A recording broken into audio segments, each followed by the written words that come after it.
Gracias, Jimé. Buenos días, familia Espinar del Bosque. Gracias por estar un sábado más en los talleres que ofrecemos para ustedes.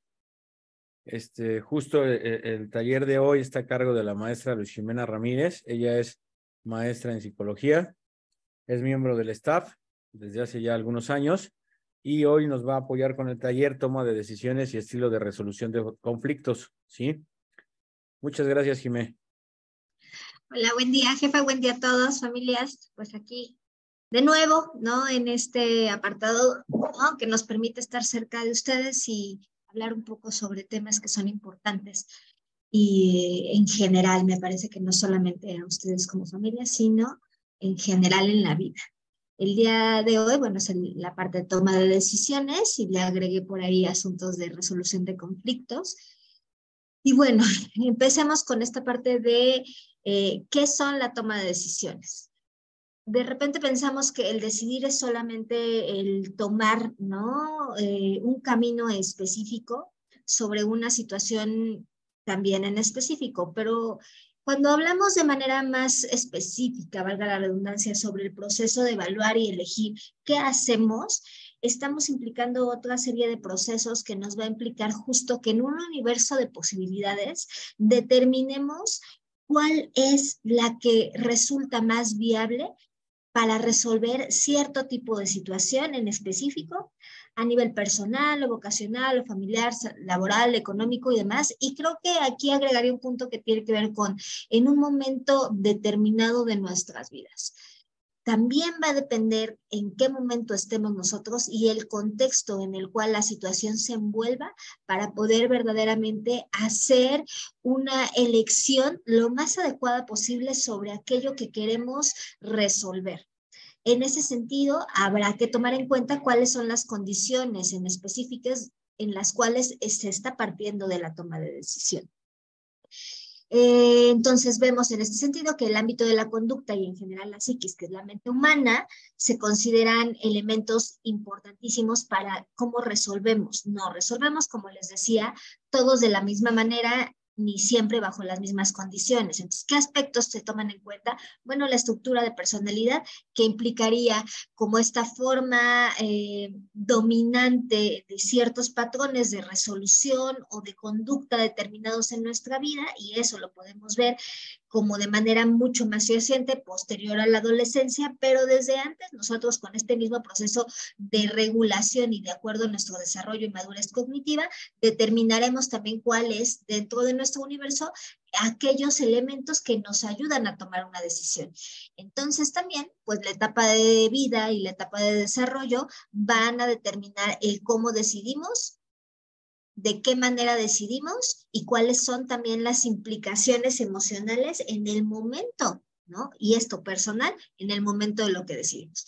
Y aquí les pongo una nota que es muy importante y es que no todas las personas tienen que responder de la misma manera a la misma situación problemática. De ahí que somos muy diferentes siempre al momento de resolver las situaciones. Incluso aun cuando tengamos edades dispares, ¿no? Estaríamos esperando que la forma de resolución o pensando que un nivel de desarrollo y de madurez cognitiva nos permita tener mayor manejo de la situación, esto no necesariamente va a ser así porque va a haber que evaluar cuáles son los elementos emocionales que están implicando e incluso sesgando la parte de la toma de decisiones y de ahí que no decidamos lo mismo. A veces nos pasa que ya con mayor tranquilidad además, tal vez pienso que debía haber hecho las cosas de manera distinta. Y eso es porque la situación o el contexto en específico va a matizar nuestra forma de razonamiento y por lo tanto de resolución.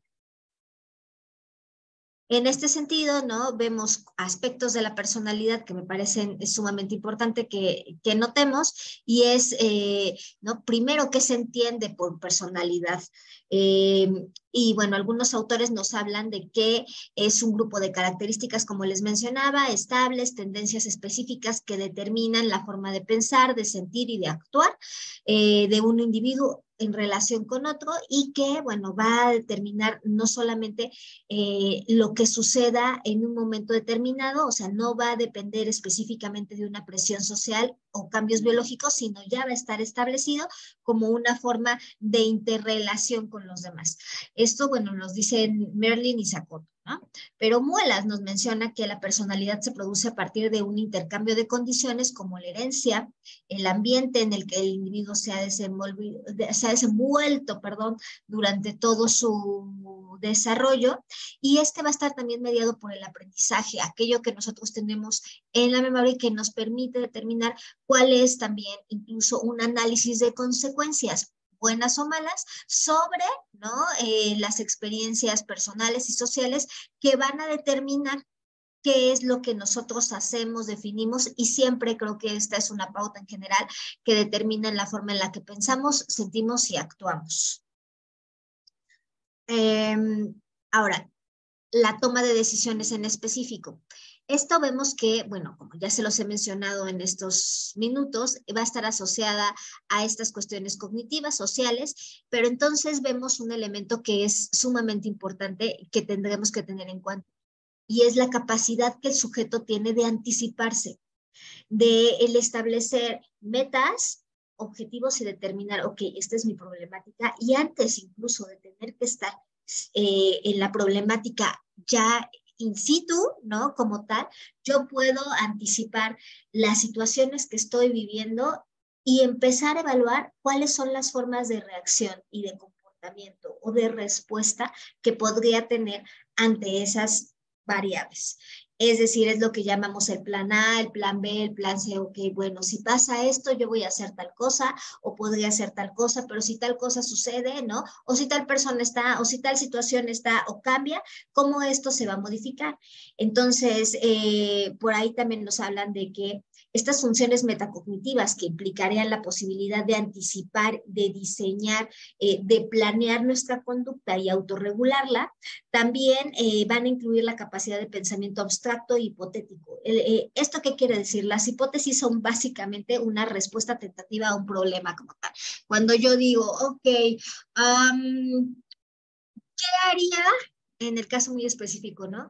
¿Cómo voy a reaccionar o qué es lo que yo tengo que hacer o qué límites tengo que poner si mi familiar se pone agresivo, ¿no? O tan solo cuando hicieron las intervenciones para el internamiento de sus familiares. Es, ok, ¿no? Sé que puede, de acuerdo al conocimiento y a la experiencia previa, puede reaccionar de tal, tal y tal manera. Entonces, ¿qué es lo que yo hago? Es, ok, como tentativamente o hipotéticamente será que se pueda poner, ¿no? Acepte si yo hablo con él, o se pueda poner agresivo, o pueda huir, entonces mejor le digo, no le digo, yo anticipo, ¿no?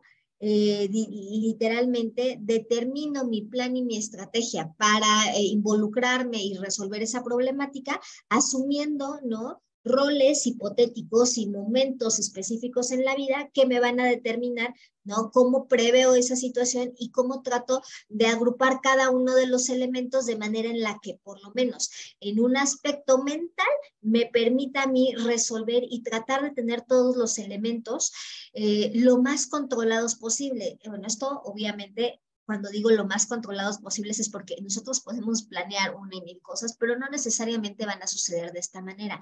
Y eso es otro aspecto que tenemos que prever. Ok, habrá situaciones que no estén en mis manos, pero entonces, ¿no? Lo que sí está en mis manos resolver, ¿cómo lo resuelvo? Por otro lado, no vemos varios autores que nos hablan, por ejemplo, de que a nivel físico o fisiológico, cuando yo, o pueden leer aquí, ¿no? Acerca de marcadores somáticos, es cuáles son los elementos fisiológicos, es decir, cuando yo estoy preocupado, cuando ya estoy alerta por la resolución de una problemática, cuando estoy súper feliz porque pasa esto y entonces tengo que desarrollar esto y esto es cuáles son esos marcadores o esos indicadores físicos que van a generar un cambio a nivel corporal, que van también a estar ligados a la reacción emocional que yo tenga y cómo esto, ¿no? Pueden afectar directamente la toma de decisiones. En este sentido, decía, hay presencia de una integración de los procesos cognitivos y emocionales para definir la relación del comportamiento o el procesamiento emocional. Y cuando hablamos de emoción, no es esta parte que ligamos al sentimiento. Las emociones básicas como la tristeza, la alegría, la vergüenza, el miedo, el asco, la repulsión, y que son una gama infinita son en general respuestas fisiológicas que tenemos ante una situación o un estímulo, ya sea externo o interno. Y entonces este procesamiento emocional y la capacidad de elegir van a estar, ¿no?, íntimamente ligados. Estas respuestas somatizadas, dice, van a estar también igualmente mediadas por las experiencias que tengamos. Puede ser que no sean iguales, pueden ser similares y pueden ser incluso que se aprendan no necesariamente de una experiencia propia. Entonces, la importancia va a residir en cómo esta información que tenemos en nuestra memoria nos va a permitir agilizar o facilitar la toma de decisiones. Por otro lado, estudios realizados también vemos que han determinado que este aspecto de la intuición es otro elemento clave para el proceso de la toma de decisiones. ¿Por qué? Porque en algunas ocasiones se toma una decisión antes de que ésta esté presente. Es decir, yo dices, ok, ¿no? Es como empiezo a ver ciertos elementos y la conducta tal vez todavía no está expresada, pero ya de acuerdo a mi experiencia, ¿no? Y mi intuición me dice que bajo estas situaciones, hipotéticamente armo un marco mental y me permite entonces predecir, ¿no?, un poco cómo es que se pueden llegar a plantear las situaciones y entonces, ¿no?, antes de que incluso nosotros podamos explicar de manera verbal y consciente por qué es que determinamos hacer algo y demás, esta forma, ¿no?, de reacción personal y un poco anticipada, inconsciente, y que sí está incluyendo procesos o procesamiento cognitivo, va a estar puesto ahí en marcha, ¿no? Y nos va a permitir también ver y evaluar las condiciones de manera inmediata. Aquí habrá que distinguir en otros momentos, cuando hablamos, por ejemplo, de personalidad, las situaciones donde hay respuestas de carácter impulsivo y dicen, es que se fue del pensamiento al acto directamente, o pasaron tales situaciones y todavía no estaba como puesta la situación propiamente para poderla evaluar y determinar qué hacer. Y entonces el sujeto ante un marcador somático, es decir, ante lo que estoy sintiendo, viviendo, desde me siento amenazado, reacciono, ¿sí? Claro, y en estos momentos puede llegar a ser bastante adaptativo la situación. O sea, si yo estoy bajo una situación de riesgo, es decir, pienso, ¿no? O sea, veo que un perro, ¿no? Muy agresivo, ¿no? Viene hacia mí y me está ladrando y pareciera, ¿no? Como tal, ¿qué hago, no? Le cierro, estoy en la puerta de mi casa, le cierro la puerta y me alejo del estímulo peligroso, o me salgo y me expongo a él. O sea, estas son cosas que no necesariamente tenemos que decir, a ver, ¿no? Como tal, plan A, plan B, plan C, es decir, es una respuesta, ¿no?, inmediata a una emoción, a un elemento que estoy viendo y que me permite ponerme a salvaguarda. Sin embargo, hay muchos comportamientos o la toma de decisiones, sobre todo cuando hay situaciones ahí de rasgos de personalidad, que digamos que es su talón de Aquiles, como en los trastornos de personalidad o las situaciones donde hay consumo, donde la misma sustancia, por ejemplo, este proceso metacognitivo de razonamiento, de generar respuestas posibles, de determinar distintos planos y de acuerdo a un razonamiento, a las experiencias, a la parte de la intuición, me permite evaluar adecuadamente. Este proceso en sí está alterado cuando hay una situación de consumo de sustancias y por lo tanto vemos actos sumamente impulsivos.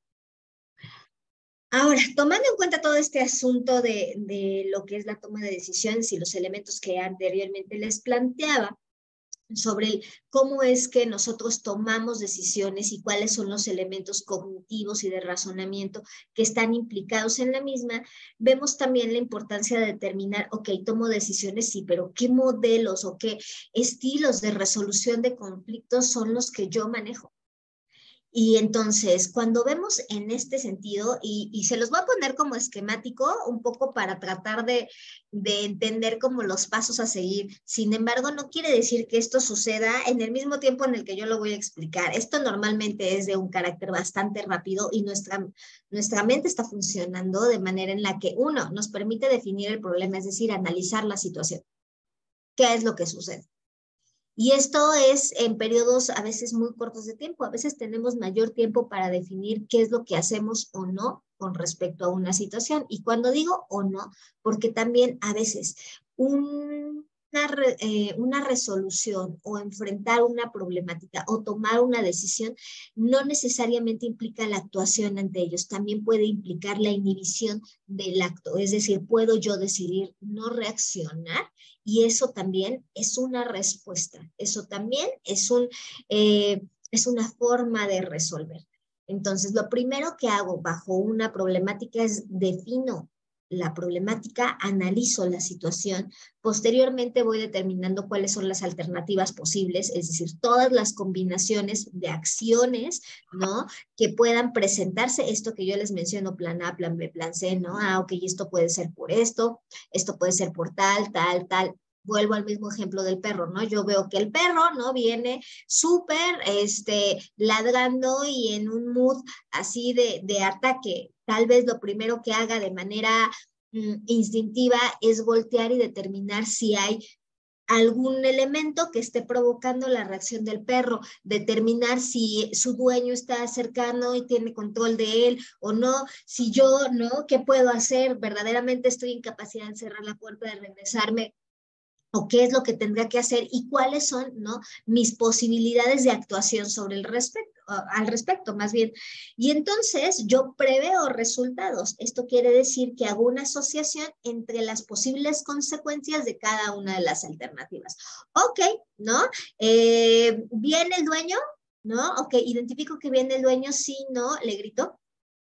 ¿No? Y le digo, oye, tu perro, o no sé, busco a lo mejor, tal vez si está en mis posibilidades, tratar de calmarlo, ¿no? Si veo que con el perro que se está, o probablemente se está peleando es el mío, ¿qué hago? ¿Me escondo atrás de la puerta o salgo, ¿no? Corriendo, tratar de calmar y resguardar a mi perro, o etcétera. Digo, les pongo un ejemplo como muy general, pero nosotros podemos prever y determinar el análisis de consecuencias, que es un elemento sumamente importante para la parte de la regulación o autorregulación del comportamiento del individuo, es esto, es yo me anticipo, no tengo que ver qué suceda para poder determinar mentalmente cuáles son mis escenarios de actuación, ¿vale? La otra sería que, ok, ya planteé todo eso, que es en un instante, y después determino elegir, tengo que optar por alguna de ellas. Pensando prioritariamente y de manera mejor, lo ideal es que hagamos este análisis previo de consecuencias y sobre eso yo determine actuar. Pero vendría entonces otro elemento posteriormente que implica el control, y es que el no dejar elementos al actuar, ¿no? Y demás, nos hacen, o monitores del proceso nos hacen mucho más responsables ante el tipo de decisiones que estamos tomando.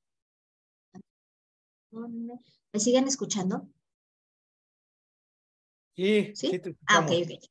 Es que se me trabó la computadora. Ok, entonces les decía, el apartado de control, el cómo tratamos de no dejar elementos al azar, y entonces estos, ¿no? En la medida en la que no los dejemos, también nos permite tener un mejor control sobre el resultado, incluso pensado, ¿no? Aun cuando haya elementos que a lo mejor no hayamos contemplados, pero tendrán que ser los mínimos. Y la parte de evaluación, ¿qué es lo que me va a permitir determinar cuáles fueron los pros y los contras de lo que he decidido? Había pensado esto, resultó de esta manera, sucedió esto y tal vez no lo había anticipado, pero ¿cómo lo abordé? ¿Qué es lo que hice? ¿Tuve manejo? ¿No tuve manejo emocional sobre esto? ¿Cómo me siento con mi toma de decisiones y con el resultado de esta elección que se realizó al respecto?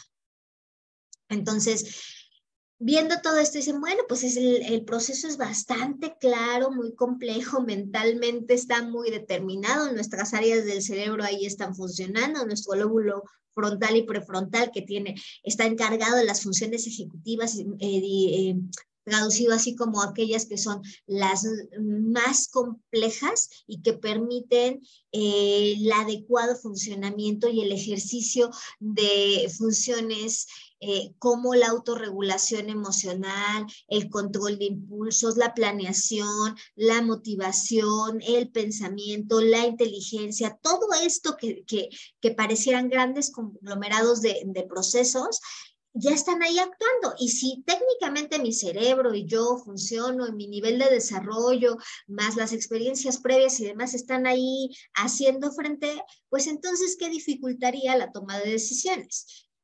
Y entonces metemos en varios aspectos que también de manera mental están siendo implicados ahí. Uno de estos es la parte de la disonancia cognitiva y es cuando no hay una correspondencia entre lo que se desea y se decide hacer con lo que finalmente se hace. Yo les decía hace un momento, ¿no? En la parte de personalidad, que son estos patrones de comportamiento que van a determinar lo que pensamos, lo que sentimos y lo que hacemos. Y de repente es que nosotros tenemos pensado muy claramente que la mejor decisión sería tal cosa, ¿no?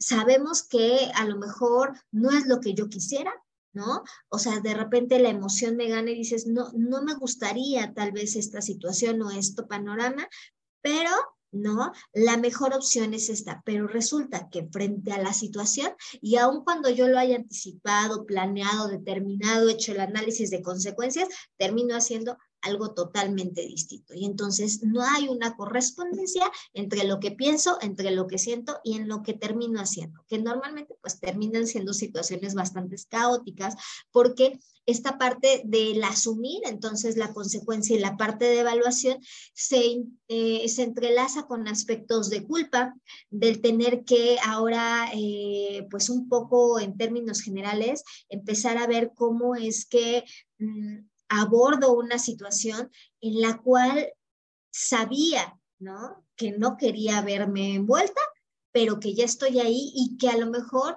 no logro tener los mejores elementos para reaccionar o enfrentar aquello que estoy viviendo. Entonces, eso es disonancia cognitiva. Ahora, el efecto halo, que ocurre cuando la sombra de otras experiencias hace que se deduzca erróneamente, presuponiendo y anticipando precipitadamente la decisión. Ah, claro, es que como esto pasó la vez pasada, ¿no? Valga la redundancia, ¿no? Esto ya había acontecido, ya, ¿no? Ya sé cómo va a ser, entonces no me permite hacer una evaluación global viendo que a lo mejor es, cuando estaba chiquito hacía berrinches enormes y entonces esas rabietas, yo nada más hacía como que no le hacía caso y ya con eso se evitaba. Sí, pero ¿qué cree? Han pasado 10 años, han pasado un año, no son las mismas condiciones y no está a lo mejor el contexto donde se está desarrollando siendo exactamente igual. Por lo tanto, la situación, ¿no? No necesariamente se presentará de la misma manera y el efecto, ¿no? No solamente social, las consecuencias sociales, a veces legales, no es lo mismo que un niño se robe un dulce de una tienda, ¿no? Como una cuestión al azar donde tomó algo y a lo mejor todavía no anticipa, ¿no? Como toda esta situación, a que yo de grande vaya y los tome. Y entonces dices, pero si yo lo hacía desde chiquito, sí, pero el contexto y la situación es totalmente diferente, por lo tanto la evaluación de las consecuencias está sesgada. Por otra parte, el pensamiento de grupo, dice, ocurre cuando un grupo de personas decide por otras. A pesar de estar en desacuerdo, no hay consenso. Es, pues mi familia determinó esto, yo no estoy de acuerdo, pero bueno, pues si ellos lo deciden, pues ya, ¿no? O sea, no, pareciera que la presión social hace una gran presencia y fuerza, incluso en situaciones donde a lo mejor el impacto de las decisiones, las consecuencias que de manera personal, no grupal, sean bastante malas para mí, pero resulta que ante este pensamiento de grupo me es muy difícil hablarles, decir, ¿no? Exponer mi punto de vista e incluso tal vez desligarme de esa decisión de manera, ¿no? En la que yo tome la decisión de mantenerme aparte y que esto también tenga una forma de resolución para mí sobre lo que está pasando e incluso el abordaje que yo le pueda dar sea independiente de esta decisión en la que yo no estoy de acuerdo, ¿vale? Por otro lado, la adaptación hedonista implica este estado de bienestar y de placer donde, pues, me da lo mismo, ¿no? Hagan lo que ustedes crean que tienen que hacer, o sea, no le meto, no es un asunto de si estoy o no estoy de acuerdo, simplemente es, no quiero ¿no? O no me permite relacionarme, o no me da la gana, o simplemente pareciera que no me interesa, no me relaciono con la situación, no participo en la evaluación de las consecuencias, y por lo tanto es como de aquello, saben, que requiera el mínimo esfuerzo del sujeto, la mínima interacción, y por lo tanto ahí de entrada ya nos está poniendo el esquema de que la interrelación o la posibilidad de que asuma de manera general las consecuencias de aquello a la que ni siquiera le está tomando la importancia y no está poniendo una organización sobre lo que va a hacer, pues esté a la par, ¿no? No, seguramente, pues como le da lo mismo, no va a ser, ¿no? No solamente no va a incidir en la toma de decisión, o su decisión va a ser para lo que sea estrictamente necesario, o lo que me genere más conflicto, que me genere el mínimo esfuerzo de implicación, y por lo tanto mi posibilidad ante los otros de responder ante las consecuencias, pues básicamente no va a existir. El sesgo de confirmación, que nos implica que para poder realizar una adecuada evaluación de los resultados, hay que tener una flexibilidad cognitiva importante como para poder modificar mis creencias si es necesario. Dice, ya que el siguiente objetivo será no volver a cometer el mismo error, esto de tropezar de nuevo con la misma piedra, ¿saben? Y dice, pero si yo de repente estoy muy negada a la posibilidad de determinar que hay otras formas de resolverlo, que tal vez la situación no es igual, que yo creo que tiene que ser así, y entonces me cierro, ¿no? A que puedan existir otras formas, a incluso incluir un análisis externo sobre las consecuencias, ¿no? Y cambiar mi forma de pensar o flexibilizarla ante la situación, para no volver a caer. Te han dicho, a ver, siempre hace tal situación o ante un problema, resulta que usted actúa de tal manera, esto lo vemos mucho en las terapias familiares, actúan como familia de tal manera y las consecuencias son estas, y entonces empezamos a establecer un círculo vicioso. Necesitamos de esta flexibilidad cognitiva para poder hacer la modificación de las creencias y de las posibilidades de evaluar, ¿no? Las posibles formas de actuación o de respuesta sobre una misma situación, buscando ver también la posibilidad de un cambio en el comportamiento. Si nos negamos a cambiar, o nos negamos a escuchar, o nos negamos a incorporar otras, incluso otros puntos de vista, ¿no? Otras creencias, otras formas de tratar de evaluar, o que eso a mí me permita incluir información nueva en lo que sé, en lo que conozco, en lo que pienso, para intentar hacer las cosas diferentes. Si no, esto no se presenta, pues se puede dar un sesgo de confirmación, y pues es mantener el ciclo, ¿no? O el círculo vicioso sobre lo mismo. Entonces vamos a lo que yo les decía, okay, ya vimos cuáles son las problemáticas que tenemos propiamente para decidir, vimos la disonancia, vimos el halo, vimos todas estas que se presentan comúnmente, ¿no? Y que nos dificultan la toma de decisiones. Pero entonces, ok, ya tomo decisiones, pero ¿cuál es el estilo de resolución de conflictos que normalmente yo manejo? Puedo tener distintos, puedo en diferentes momentos de la vida resolver las cosas de manera diferente. Decimos, bueno, depende de dónde estén, ¿no? Depende ¿cómo va este dicho? Depende del sapo es la pedrada, algo así creo. Y sobre eso determino. Pero así como en la personalidad también hay ciertos estilos que son predominantes en nuestra forma de ser, sobre todo en situaciones de estrés aumentado, de problemáticas grandes. Y vemos aquí uno, ¿no? Y el primero es muy común, y que a veces se da o se presenta muchísimo en situaciones donde nadie, ¿no? En un grupo vemos que nadie se flexibiliza, ¿no? A tratar de incorporar el punto de vista del otro, que se vuelven guerras de poder y de ego, de a ver quién tiene la razón, y no determinando qué es lo mejor para resolver la situación.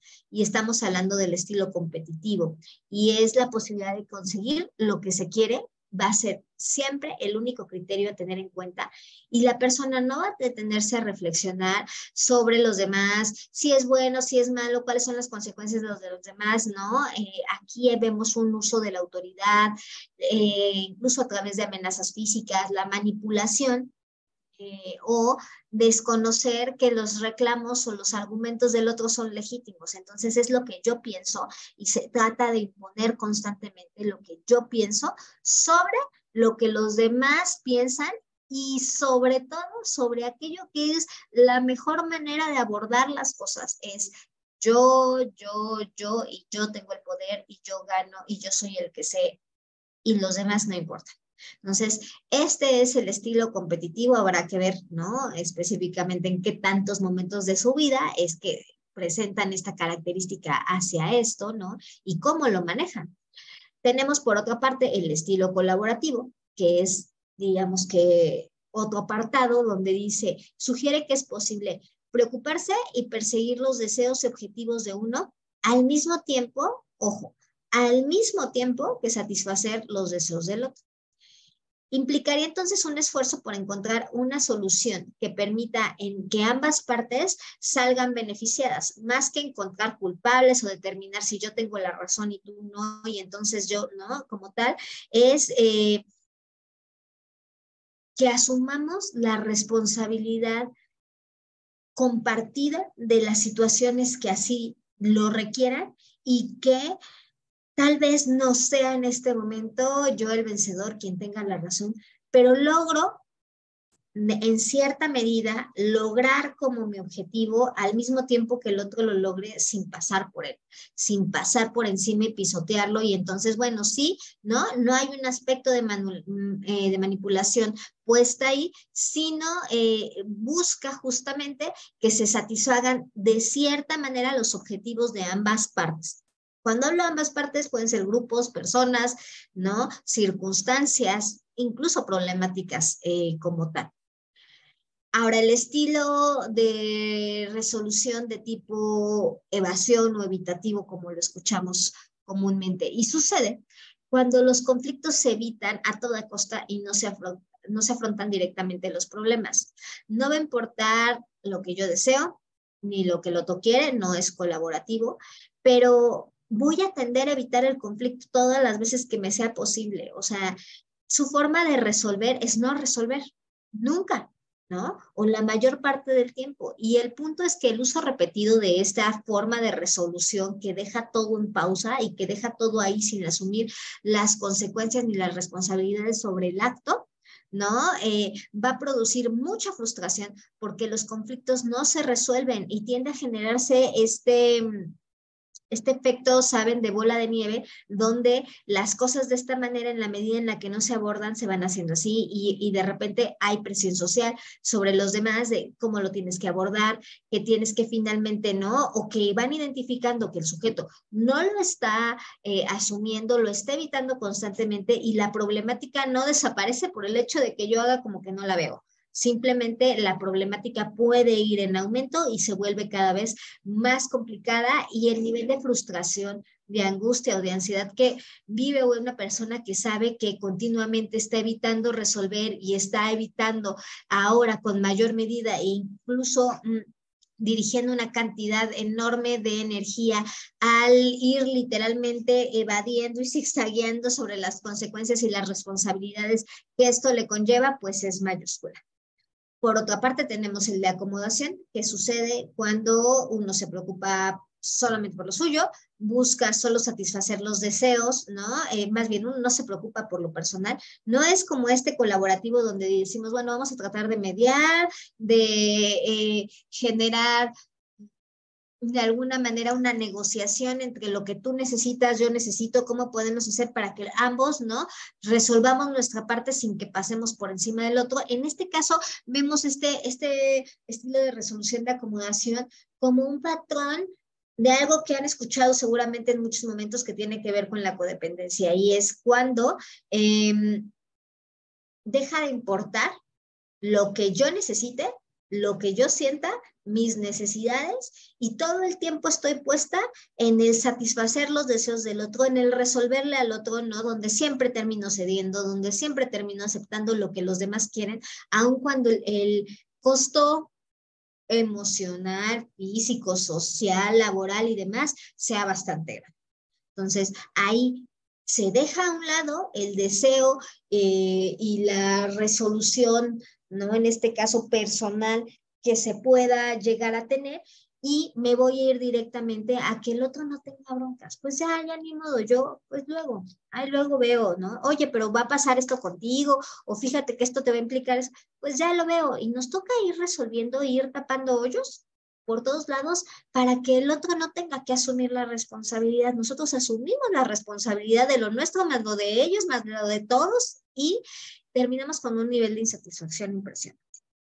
Ahora, por la parte, ¿no? Vemos en el otro polo, de un estilo de compromiso y de negociación.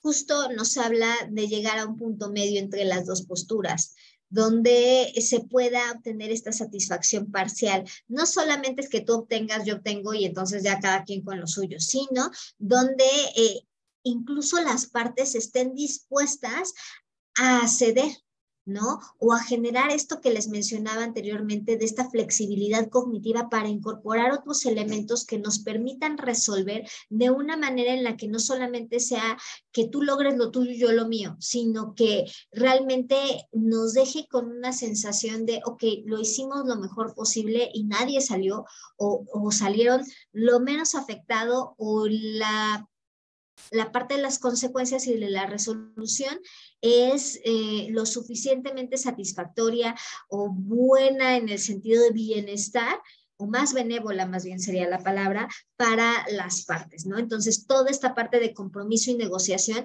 aquí se ve referida desde la parte personal más lo que puedas hacer con los demás. Entonces, vemos cómo les he estado mencionando ahí varios ejemplos, y les he puesto en sí el cómo es que se lleva a cabo todo el proceso de toma de decisiones. Y les hablo de la experiencia, del contexto, de la información que yo tengo previamente para poderlo resolver, cómo esto va a impregnar directamente lo que decido, lo que no decido. Sin embargo, ¿no? Aquí este elemento que puede englobarlo es cómo el aprendizaje es una estrategia para mejorar nuestra resolución de conflictos, para mejorar este proceso de evaluación, ¿no? De toma de conciencia sobre lo que estamos viviendo, sobre el plantear, ¿no? Hipótesis distintas sobre la misma situación, y tratar no solamente de flexibilizar, sino de adaptar nuestras respuestas de la manera más consciente a aquello que no solamente nos sea de utilidad, sino nos permita resolver con mayor eficacia, a corto, mediano y largo plazo, no solamente a nivel individual, sino a nivel también social, laboral, académico, etc. Entonces, ¿qué tenemos que tomar en cuenta? Pues que hay que evaluar todas las posibles combinaciones, tanto en acciones como ¿no? En pensamiento, de lo que vamos a llevar a cabo. Este aspecto de la decisión no tiene que ser algo necesariamente azaroso. Habrá situaciones, como se los mencionaba anteriormente, que nos implique hacer una toma rápida, pero cuando nosotros hemos ido siendo congruentes con lo que pensamos, sentimos y hacemos, ¿no? De manera cotidiana, nuestro cerebro también se entrena para ser congruente o lo más congruente posible con nuestra forma de actuación a lo largo de nuestra vida.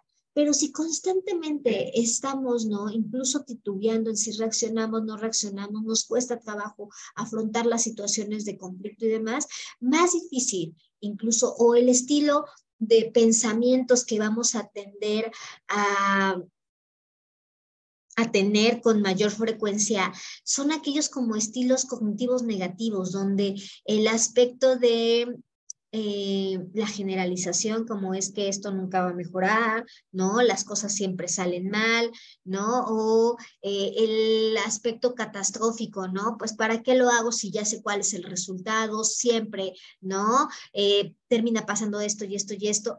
Va a determinar mucho el que también nuestro cerebro se entrene en una forma de observación, de resolución, de pensamientos que tiendan más a la negatividad que, eh, que a la parte de la exposición plena de las situaciones o las posibles combinaciones que podemos llevar a cabo para solucionar lo que tengamos presente. Por otra parte, ¿no? El generar estas hipótesis sobre si hacemos una u otra situación determina lo que decimos, ok, ¿qué voy a hacer? Y no solamente en el plano de las consecuencias, sino cómo me siento yo si tomo esta decisión o esta. ¿Qué es lo que me hace sentir mejor? ¿Cómo me siento más a gusto? ¿Cuál es la posición desde la que en este momento yo la quiero abordar? ¿Qué es lo que en costo emocional y demás me hace sentir pues más, incluso más competente para poder abordar aquello que a lo mejor no esté en mi control? Y no, que las evaluaciones entonces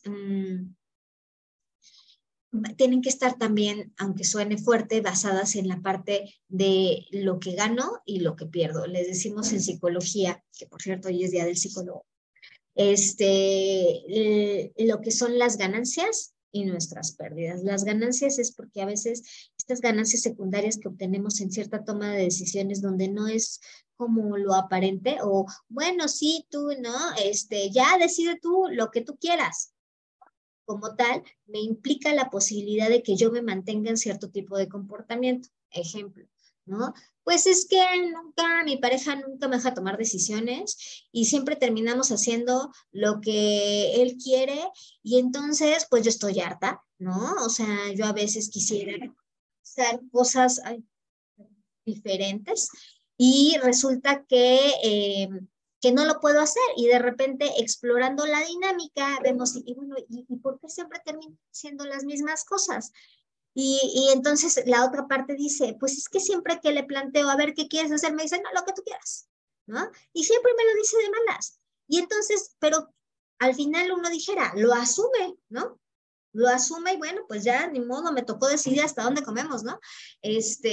Todo el tiempo, pero no, no se queda tranquila con esa parte o tranquilo con esa parte. Después todo el tiempo está con su cara, hoy de malas, diciendo que por qué, ¿no? Hicimos tal o tal cosa cuando yo le di la posibilidad de que a lo mejor generáramos una situación donde determinábamos qué podíamos, ¿no? Entre ambos hacer y la otra persona no lo toma. Y eso le permite mantenerse y seguir permeando una situación de conflicto y demás, donde justifique normalmente esta incomodidad que siente en lugar de tratar de asumir la posibilidad de cambiarlo o de evaluarlo o de abordarlo más bien de una manera diferente.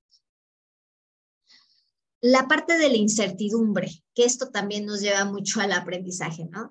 Que son en términos de probabilidad, de confianza, ¿no? Y de posibilidad frente a lo desconocido. Si hay algo que verdaderamente puede generarle mucha inestabilidad a cualquier ser humano es el no tener certezas. Y cuando no sabemos qué hacer en situaciones donde nunca hemos explorado, nos genera mucha incertidumbre, porque si es que nunca me había tocado vivir tal situación. ¿A cómo es que se aborda esto si yo pues nunca había estado parado ahí? Pero ojo, puede ser que no nos haya tocado vivir una situación similar y así nos sucede en N cantidad de circunstancias cuando en la vida en general. Pero no tenemos que haber vivido todo para poder resolver todo. Una, también tenemos derecho a equivocarnos. Otra, de aprender del error y incluso aprender de otras, de la experiencia de otras personas. Y si no sabemos en ese momento cómo reaccionar frente a esta situación que es desconocido, traten de aparejarla con aquello que haya sido lo más similar, que hayan vivido en una característica de incertidumbre sobre esto, generar una posibilidad de decir, ok, no sé, pero entonces como no sé qué tengo que hacer para tratar de resolver las situaciones de acuerdo a mis posibilidades en ese momento.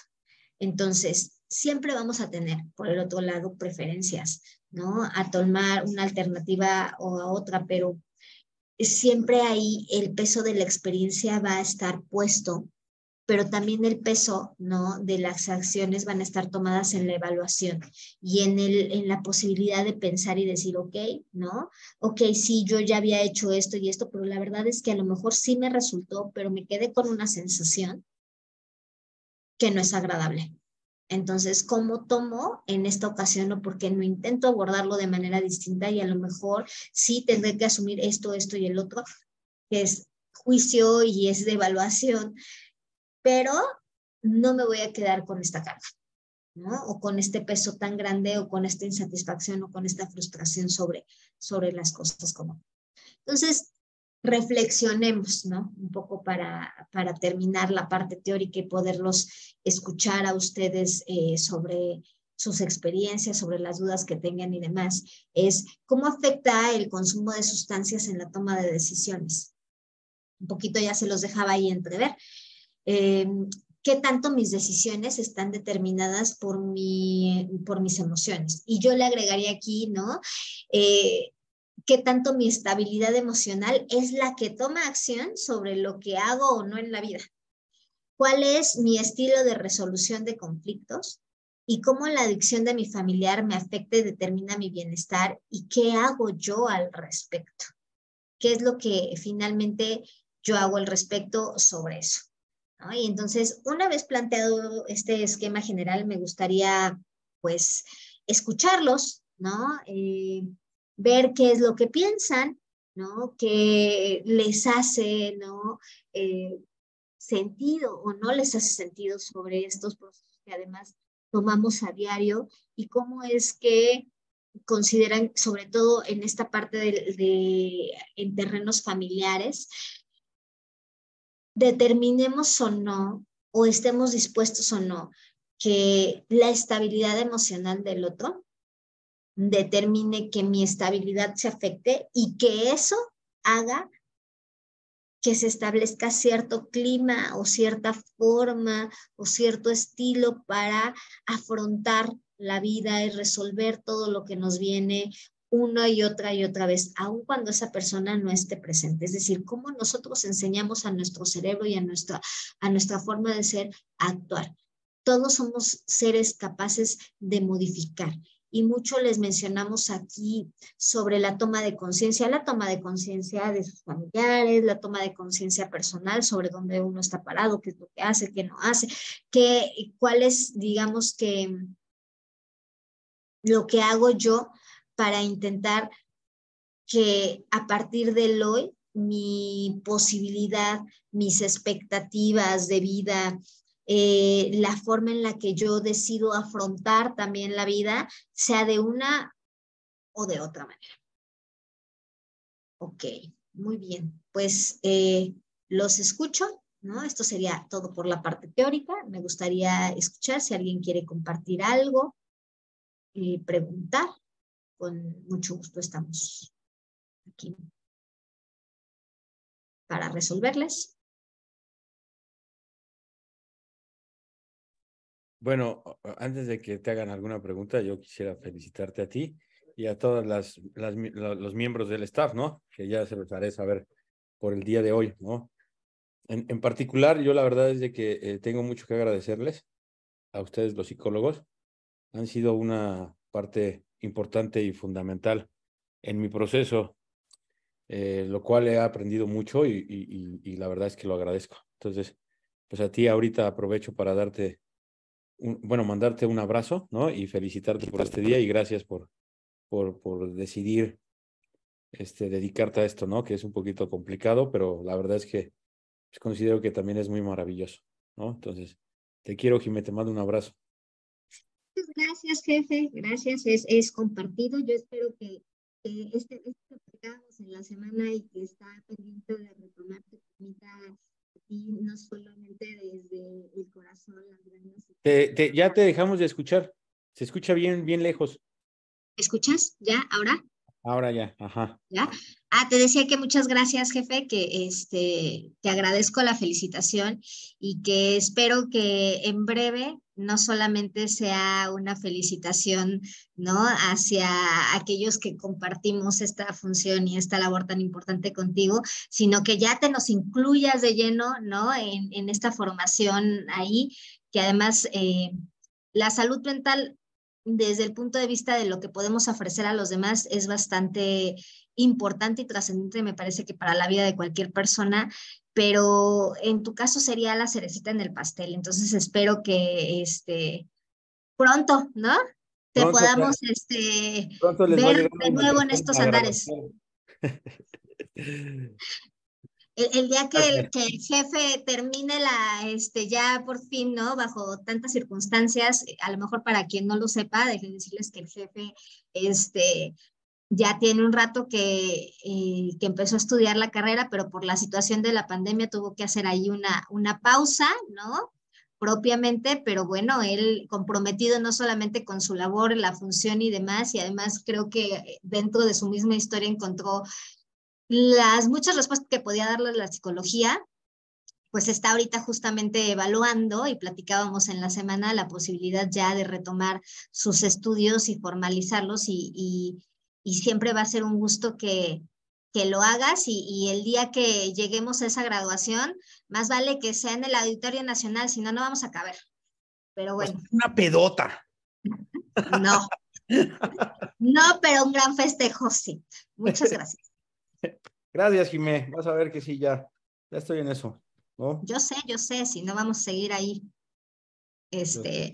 dando lata. No, no es lata, al contrario. Pero bueno, ya aproveché yo para felicitar. No sé, ahora vamos a escuchar si hay alguna duda. Perdón, familias, pero quise aprovechar.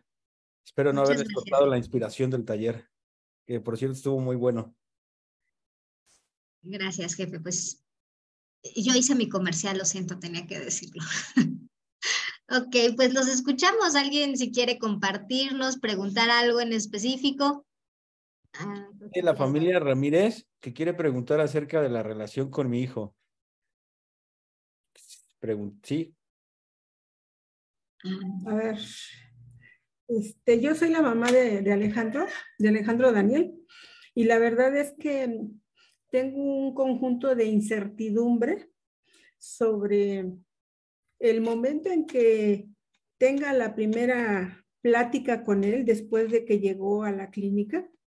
Me parece que hoy va a ser la primera plática en la videollamada, y la incertidumbre está en el sentido de cuál va a ser la reacción de él cuando empecemos a la videollamada, cómo se debe entablar esa primera relación después de 2 semanas que ya lleva en la clínica. Es la primera vez que él ingresa. Cuando yo descubro una condición muy crítica en él, la verdad es que siento que la familia se desmorona. Sí, claro. A ver, bueno, ¿por dónde empiezo? Una, ¿no? Las sesiones familiares no son solamente esta. ¿Es sesión familiar o la primera la llamada? primera llamada. Ah, la primera llamada. Ok, bueno. Mi mejor recomendación sería que tenga claro que en una llamada no va a ver, ¿no? Después de 2 semanas no va a encontrar a una persona diferente, que la llamada no es para resolver todo lo que se quedó pendiente allá afuera, sino para saber el uno del otro, ¿no? Cómo estás, cómo te sientes. Y también creo que de repente siempre nos ponemos, o las familias vemos mucho en el que se ciñen a ver al otro y no les permiten a sus familiares que también los vean a ustedes. Ustedes también han tenido, de repente ellos piensan que ya los tienen ahí en la clínica, entonces ustedes duermen tranquilos. Y lo cierto es que ya no saben que no están metidos en ningún conflicto y eso, claro, da una sensación de tranquilidad, pero la verdad es que lo que pasan afuera no es nada sencillo. Entonces creo que de entrada sería a lo mejor identificar que no es una sesión, ¿no? que van a tener otros espacios que junto con un terapeuta van a poder abordar, sí, las problemáticas. Y que en este momento es esa llamada de los fines de semana es un acercamiento, la posibilidad de tener la certeza de cómo está el otro y que nosotros también digamos que esta parte de la incertidumbre, las fantasías que se pueden generar, también logremos un poco acallarlas. Mi mejor consejo al respecto, no sé si existe una manera específica o mejor para abordarlo, pero creo que el tomar la decisión de aprovechar el tiempo que podamos vernos y escucharnos realmente y poder buscar que en el mejor de los planos no caigamos en reclamos, sino en provocaciones, sino en el hablarnos, en el escucharnos, en el atendernos, podría ser una buena estrategia. ¿Tú qué piensas, jefe? Porque yo vi que te pusiste así como de, ay. Bueno, ¿cómo decirlo? La mayoría de las veces, o sea, yo voy a ser como un poquito más directo, menos como adornando. La mayoría de las veces, lamentablemente, la primer llamada siempre suele ser de manipulación, reclamos, chantajes y demás, ¿no? Esto a lo mejor a alguna de las familias le puede compartir algo, ¿no? Pero eso es lo que podría esperar. Creo que en el caso de Daniel, como en el mío en su momento y en el de muchos pacientes, la soberbia está presente, ¿no? Caso de su hijo, pues obviamente es un paciente sumamente soberbio, el cual, el cual de repente maneja ahí desde su profesión el querer boicotear o el querer hacer cosas, ¿no? Según entiendo, es un internamiento voluntario, ¿no? O forzado, ¿no? Y de repente suele como decir que están privados de su libertad, que pueden demandar, a lo cual pues yo he abordado y les he dicho que pues no hay problema, ¿no? La clínica cuenta con todos los permisos, perdón, y en ese sentido no tengo yo mayor problema, ¿no? Porque de repente saca esta parte de la soberbia. Entonces yo le sugeriría que, como justo dice Jimena, se enfoque en saber cómo está. Si él reclama, chantajea, dice que ya se compuso, que ya se curó, que ya entendió, que esto, que lo otro, eso es una vil mentira. No caiga en eso, manténgase firme en la decisión que hasta hoy han tomado, que es lo mejor. Y esto no es un castigo, se lo comento a usted y a todas las familias. Yo sé el gran esfuerzo, yo tengo claro el gran esfuerzo que hacen todos y cada uno de ustedes, familias, por darles un tratamiento integral, como lo brinda la clínica, ¿no? No puede ser la mejor, pero sí les puedo asegurar que la más comprometida y con una calidad humana de parte de todo el staff, que yo en lo personal, en mi proceso no lo viví en otras clínicas. Ajá. Por eso le agradezco a Dios el tenerme aquí. Por eso y por muchas otras cosas más. Entonces, yo le sugeriría que simplemente se enfoque en saber cómo está él, ¿no? Si él, digo, a lo mejor me equivoco, creo no equivocarme, pero espero sí equivocarme, no se enfoque, no caiga en ese tipo de reclamos, de chantajes, simplemente saber cómo está, preocuparse, más bien que él vea la preocupación de ustedes, ¿no? Y no caer en este tipo de situaciones. Yo creo que alguna familia se lo podrá decir, es muy probable que esto suceda. En el caso de él específicamente, pues creo que así será. Espero equivocarme, pero la verdad es de que yo puedo entender claramente el proceso por el que pasan todos y cada uno de ustedes, familias, ¿no? Que sí, como dice Jimé, ¿no? La intención de la clínica es que ustedes, el tiempo que esté internado el paciente, puedan utilizarlo para poder descansar, dormir un poquito más en paz, ajá. Y sobre todo, pues que sigan manteniéndose firmes en la decisión que han tomado, ¿no? Entonces, esperemos en Dios que su llamada sea sumamente productiva, pero no caiga en eso, ¿no? Si él empieza a decir, a ver, no, es tan fácil, si él empieza como a enojarse, como a chantajear, como a decir, a ver, no, hijo, ¿no? Esta llamada es para saber cómo estás tú, ¿sí? Para que sepas cómo estamos nosotros, ¿sí? Acá todo bien, no sé lo que haya sucedido, y es para eso, ¿no? Si tú vas a estar peleando, o faltando al respeto, gritando o algo, pues terminamos esta llamada, ¿no?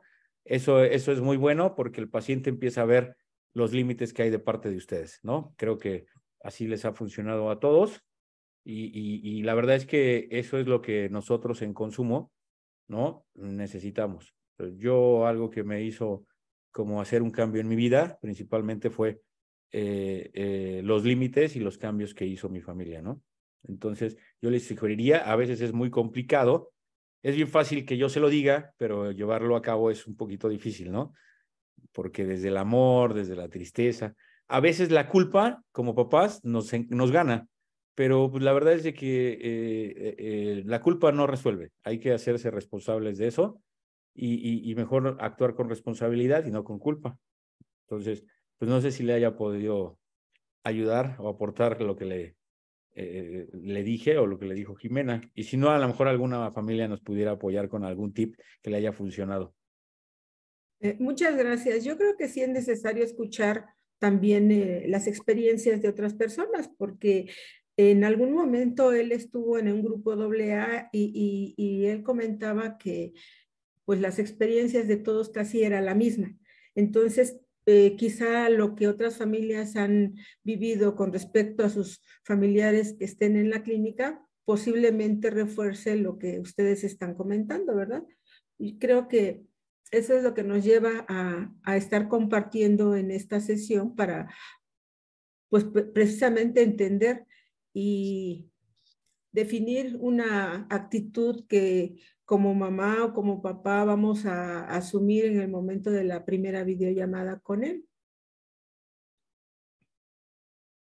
Sí, exacto. Y bueno, lo que usted está diciendo, ¿no? Y en espera de que alguien pudiera retroalimentarle, es justo en la posibilidad de la decisión, ¿no? Y la postura que van a tomar. Y creo que Ricardo no lo podía decir de mejor manera, es justo el empezar a establecer que la decisión del internamiento, no es un castigo, ¿no? Y sobre eso ir siendo congruente en las siguientes decisiones y el establecimiento de límites y el no permitir que estos comportamientos o esta forma de resolución que hemos tenido anteriormente siga invadiendo incluso a distancia, porque después nos quedamos con familias muy intranquilas. Ellos cuando pueden llegar a ver incluso, y hemos tenido casos donde ellos mismos cortan la llamada, ¿no? El asunto es cómo se asumen las Desde el consecuencias. berrinche, perdón. Sí, sí, pero también quiero que sepan que sus familiares cuando están en la llamada no es como que estén ya ahí solos con el mundo, ¿eh? O sea, el personal está al pendiente y si hay alguna situación, ¿no? Que incluso empiece a salirse de proporción. Y cuando digo empieza a salirse de proporción, hay aspectos de contención dentro de la clínica y de repente créanme que, o sea, ustedes podrán verlos así y después, ¿no? Se trabaja con ellos y cuando ellos no ven el elemento de cómo cae la otra parte en manipulación, ¿no? Cómo el límite se mantiene y tienen que empezar a asumir que es parte del proceso y que no se va a modificar aun cuando... Eh, pues de repente digan unas cosas, no le voy a mentir, en algún momento, y ahorita insisto en espera de que alguien quiera comentar algo más, y el jefe creo que me tocó evidenciarlo, no en una llamada, en una sesión familiar, ¿no? En la primera sesión familiar que estuvo bastante complicada, le dijo o insinuó al paciente que, bueno, lo maltratábamos, ¿no? Y demás, y entonces, la maltratábamos. Entonces hubo ahí una situación donde literalmente la mamá estaba con una preocupación de que verdaderamente hubiera una situación, ¿no? Y literalmente me tocó con el teléfono ir recorriendo todos los espacios, que viera todos los demás, ¿no? Y que viera hasta su mismo familiar que había salido de la sesión para identificar que no era esta situación y que más bien el que haya sembrado la semillita de la intranquilidad en su familia respondía a la necesidad de que pensaba que inmediatamente iban a ir a rescatarlo, ¿no? Entonces, sí quiero dejarle claro que los pacientes están acompañados, que tienen contención y que en el caso de que fuera necesario, ¿no? Realizar una intervención en ese momento, ahí la van a tener. Señora Bárbara, ¿la escuchamos? Hola, bueno, mi hermano estuvo ahí hace tiempo y creo que algo relacionado con el tema es cuando nosotros comenzamos a tomar las decisiones de ingresar a nuestro paciente, ¿no? ¿Cómo prepararse para la primera llamada? Pues aunque te prepares, cuando suena el teléfono y lo ves, tu mundo cambia, ¿no? Y todo lo que tenías planeado no resulta. Pero algo que empiezas a ver en el transcurso de las sesiones es, uno, tú investigaste en el lugar donde estaba. Mi hermano también estuvo en anexos y la ventaja con Ricardo, la verdad que siempre me apoyó desde el inicio, fue que siempre me dio el estatus de él. Si ya le habían hecho estudios, si ya se le había pasado el efecto de la intoxicación, cómo reaccionaba ante ciertas terapias, si lo que decía era verdad o mentira, porque pues también ellos mienten ahí en la clínica. Y bueno, algo que nosotros mantuvimos fue tener los 35 días iniciales. Entonces, cada llamada va a ser diferente. Lo que yo les digo es que no hagamos una fiesta. A que voy es, ya te vi, pobrecito, y pancartas y globos. Eso está mal desde mi punto de vista. Respeto a la gente que lo hace, pero entonces el mensaje o la toma de decisiones que hacemos es incorrecto. Porque por un lado le digo, necesitas recuperarte y por otra digo, te estoy extrañando y me haces falta. Entonces, ellos están muy bien. Creo que algo que yo les puedo compartir es el mejor lugar al que ha estado mi hermano. De donde salió con recomendaciones médicas. La verdad, a nivel físico, psicológico y psiquiátrico, estuvo muy bien atendido, hasta médico. Y algo que sí creo que debemos de hacer es comenzar a tomar decisiones, como lo dijo ella, desde la cabeza, ser coherentes con lo que pienso, con lo que siento y con lo que digo, decirles también tal cual. Algo que han recomendado en los diferentes talleres es no platiquemos lo que pasa afuera o qué problemas hay, porque ellos ahí adentro no pueden resolver nada. Ellos tienen sus cosas por resolver ahí adentro, entonces nosotros las llamadas que hicimos con él era cómo estás, cómo te sientes, qué actividades has hecho, porque ahí les enseñan a hacer manualidades o dependiendo de la habilidad que tengan. Lo dejábamos hablar más a él que nosotros decirle qué tanto lo extrañábamos, ¿no? Entonces, es mi consejo. Algo que he aprendido con el taller y le doy gracias es, debemos de empezar a tomar decisiones y verlos desde la caja de hacia afuera. ¿Me explico? Nosotros nos debemos de salir de la caja, dejar la codependencia hacia nuestro familiar, ser sus rescatadores o sus salvadores, como muchos lo han dicho. Y bueno, algo que le puedo decir es, no planeé la sesión. Si quiere llorar, llore, ¿no? Pero no les haga fiesta. Creo que ese es como mandarle un doble mensaje a nuestro paciente. Y créame que él está en el mejor lugar. Mi hermano ya, creo que ya son 2 años, ¿no? Yo ya salió hace como año y cacho. Y yo sigo en estos talleres que la verdad nos nutre mucho y pues agradezco y muchas felicidades por su día el día de hoy. Bueno. Gracias. Gracias. Gracias, Bárbara. Pues espero le haya aportado más, ¿no? De lo que les comentó Bárbara, familia Ramírez. Sí, claro, eso me queda claro ya y me da más seguridad sobre todo, ¿no? Porque a veces es la zozobra que uno tiene de la reacción que pueda tener el hijo, si tiene rencor, si tiene emoción por hablar con Oiga, los papás o no. perdón, permítame hacerle una pregunta. ¿Rencor de qué? ¿De que le está salvando la vida? Ajá. ¿Podría tener alguien rencor de que le están salvando la vida?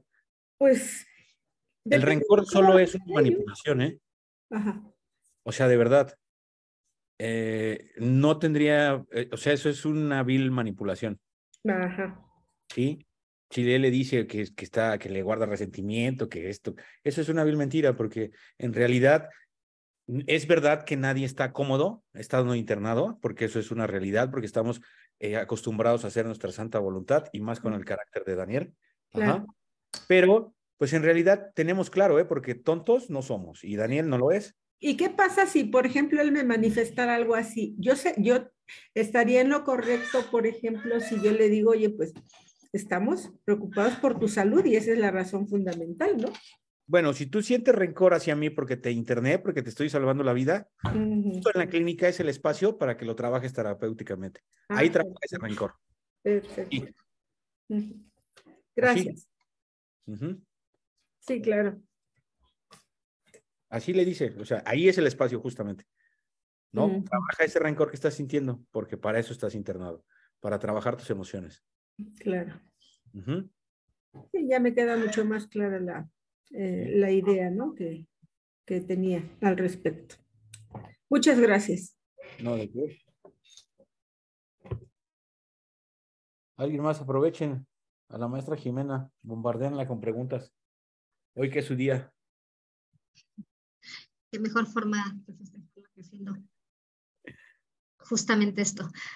¿Alguien más quiere, a lo mejor no una pregunta, pero quiere compartirnos algo, una experiencia? Yo con respecto a lo que le mencionaba Ricardo, la verdad es que no tengo nada más que agregar, creo que es eso, es muy común, ¿no? Nos ha pasado incluso en situaciones donde les dicen, va a sonar fuerte lo que le voy a decir, pero no me va a dejar mentir el jefe, es así como de, nunca te voy a perdonar, te odio, no quiero volver a verte en mi vida. Y la verdad es que duele mucho, y duele mucho el otro lado y demás, pero esto también es con la intención de que la familia se doblegue y que vayan, ¿no? Lo que ellos están buscando es que vayan y lo saquen.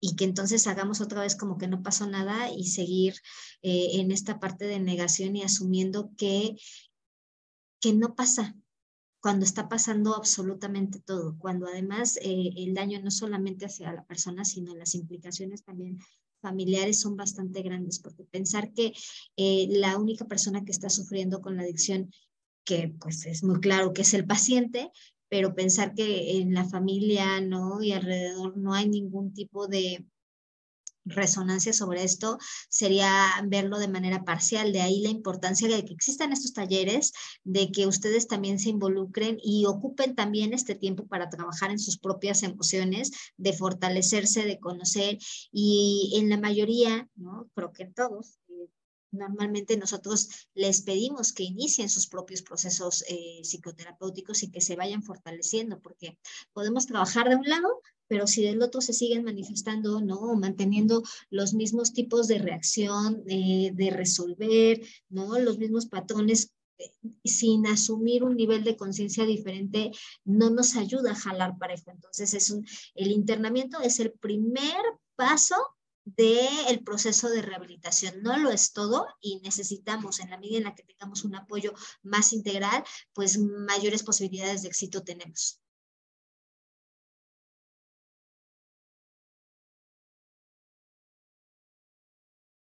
¿Alguien que quiera comentar? Yo en ese sentido, perdón, también yo le puedo decir, mi hermano tiene casi 50 años, estuvo internado en una ocasión hace como 10 años antes de llegar a Pinar, y cuando lo internamos en esa ocasión me dijo que me iba a matar y sigo viva, ¿no? Entonces creo que algo que debemos de vencer es el miedo, sí, porque él cuando fui, me acuerdo perfectamente. No recuerdo quién es su hermano, Bárbara. No sé si me... Osvaldo Cruz. Ah, ok, sí, cierto. Ya recuerdo. Perfecto. Entonces, tiene carácter difícil, ¿no? Muy soberbio, mucho ego, que sigue trabajando con él. Pero sí, la vez que yo lo mandé, bueno, lo llevé a ese lugar, pues me dijo que me iba a matar. Yo no quería ir a la visita porque pues tenía pánico. A nosotros salió, nos recibió con botellazos, ¿se acuerda? Es correcto. Entonces, mira, y sigo viva, sigo trabajando, y algo que dice Jimmy que es correcto, tenemos que trabajar nosotros individualmente. Y eso te va a ayudar a tener más tranquilidad y paz contigo mismo. Y de repente nos llama Osvaldo, ¿eh? Sí, relacionarte efectivamente. Entonces, aunque te amenace, mira, sigo viva, entonces no pasa a mayores, ¿vale? Y gracias. No, familia Ramírez, déjenme comentarles, perdón, Bárbara, pero ya lo dijo usted. Osvaldo sí era sumamente agresivo, ¿no? Digo, no se compara con como, digo, Daniel llegó, ¿no? A Osvaldo tuvimos que ir por él, no, nos recibió con botellazos. De hecho, ya cuando nosotros llegamos ya había mínimo, yo creo que sin mentirle, 15 botellas rotas en la calle. Ahí está Bárbara, no me deja mentir. Entonces, pues es sumamente manipulación, la verdad. Al día de hoy, Osvaldo, nosotros le decimos el padrinazo, de repente nos echa una llamadita, ¿no? O sea, ese coraje y ese rencor que él decía tener hacia la familia y hacia nosotros, pues era sumamente la intoxicación y el proceso de la rehabilitación, ¿no? Que es justamente la soberbia. Entonces, no se preocupe, la verdad es que, gracias a Dios, no sabemos perfectamente, o yo lo tengo claro, que solamente habla la enfermedad, ¿no? Entonces, en ese momento no hay que hacerle caso, porque lo que está hablando es la enfermedad. Entonces, a la enfermedad hay que pegarle, hay que quitarla, y ya en su momento poder escuchar a Daniel, ¿no?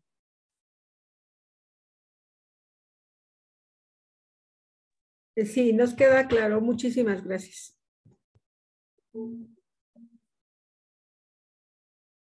Familias, ¿alguien más? Hoy hubo muy poquitas familias conectadas y no sé, como que les quedó claro todo. Yo quiero pensar que todo el mundo está evaluando, reevaluando, ¿no? Para su toma de decisiones.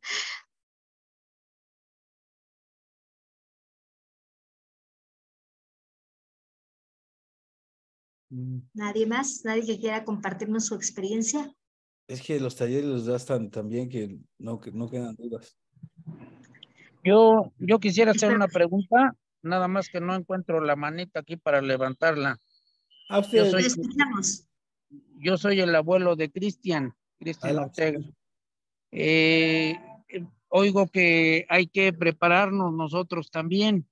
¿Qué tendremos que hacer nosotros como familiares? O sea, mi hijo desgraciadamente perdió a su mamá en diciembre, a mi hija, y bueno, pues por eso esa situación quizás se agravó. Entonces, ¿qué tenemos nosotros que hacer como familiares para poder apoyarlos?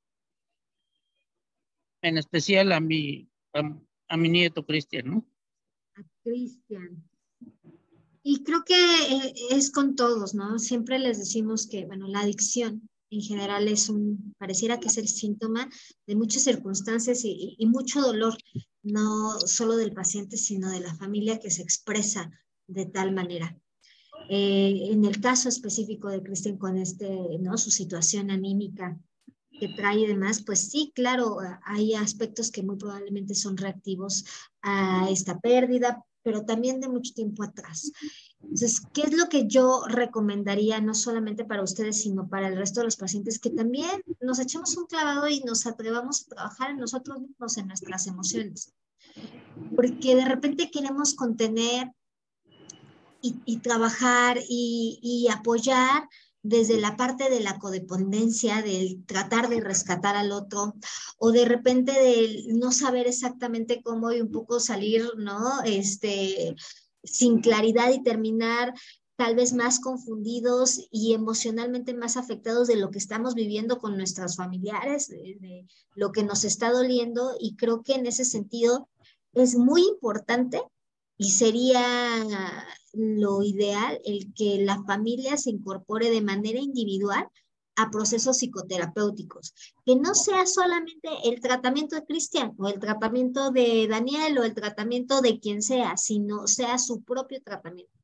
El buscar también su propia salud mental, la estabilidad y la posibilidad de el conocimiento sobre cómo estamos, dónde estamos parados, y eso no solamente nos conlleve a mejores tomas de decisiones, sino a una sensación de bienestar y de la posibilidad de procurar nuestro bienestar día con día, independientemente de lo que.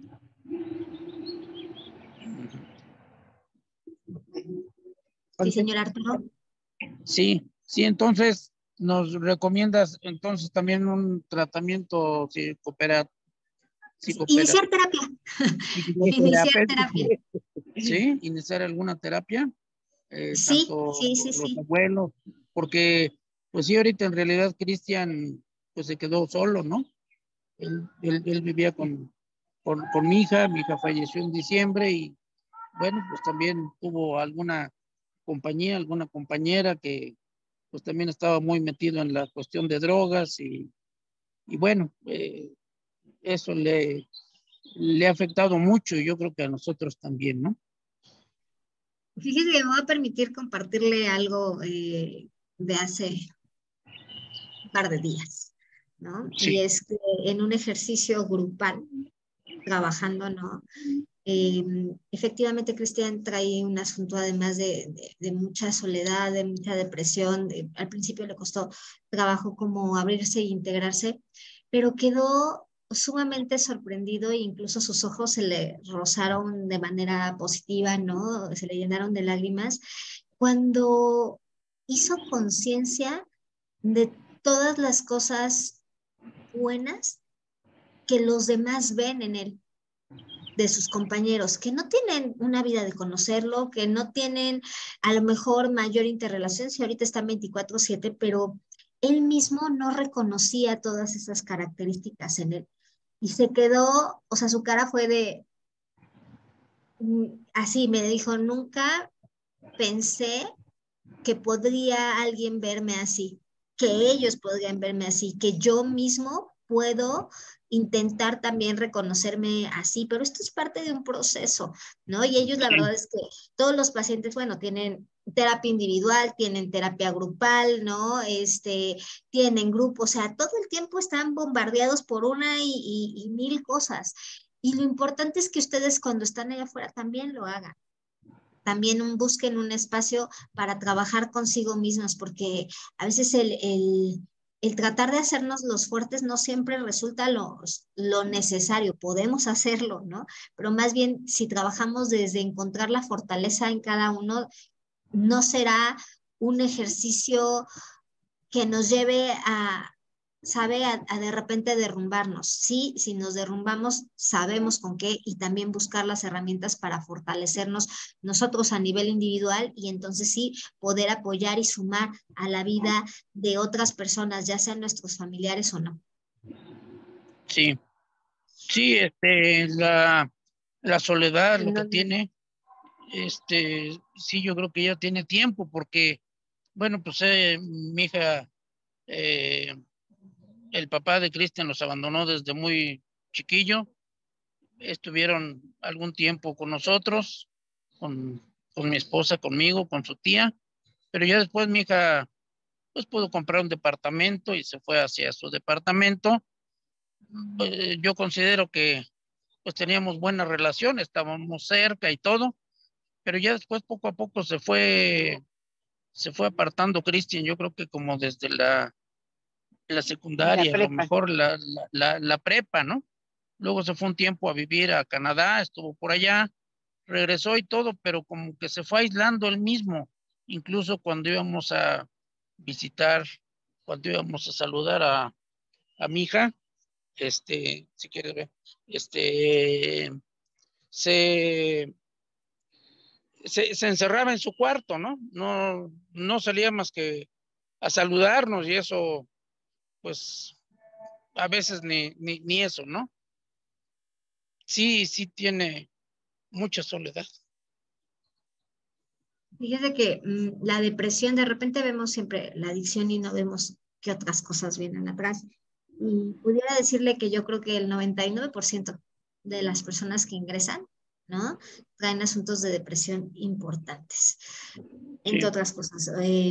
Y una de las características de la depresión es que uno deja de disfrutar o encontrar placenteras las cosas que antes nos generaban un goce o un disfrute y nos alejamos incluso de aquello que nos hace sentir bien. Hay un elemento de aislamiento social también importante, de esto que les decía yo en la plática sobre esta como estilo cognitivo negativo, a siempre ver las cosas de manera catastrófica, a generalizar, a pensar que difícilmente va a poder lograrse algo diferente. Y eso nos va situando en terrenos cada vez más grises.